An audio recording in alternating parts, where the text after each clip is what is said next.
എന്റെ മോളിലുണ്ടായിരുന്നു.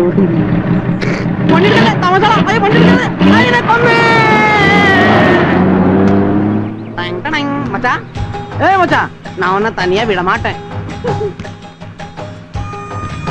என் மேல கோவமா இருக்கியா? കോവപ്പെടാതെ കണ്ണാ. നിനക്ക് എത്ര എന്റെ അറിവിലൊന്നേ ഉള്ളൂ. പിന്നെ സംശയം ഉണ്ടെങ്കിൽ നിങ്ങളുടെ അമ്മായിയോട് പോയി ചോദിക്കേ. അല്ല പിന്നെ അതെ, ഒരു കോംപ്രമൈസിന് തയ്യാറായപ്പോ ഇത്ര വലിയ കവരം വേണ്ടാ. കൂടുതൽ കമാൻഡ് ഞാനിപ്പോ ഇറങ്ങി പോവും. ഇറങ്ങിപ്പോടാ. സൂക്ഷിച്ച് സംസാരിക്കണം ഏട്ടാ. ഞാൻ പ്രേംകോർ മഹാമോശ.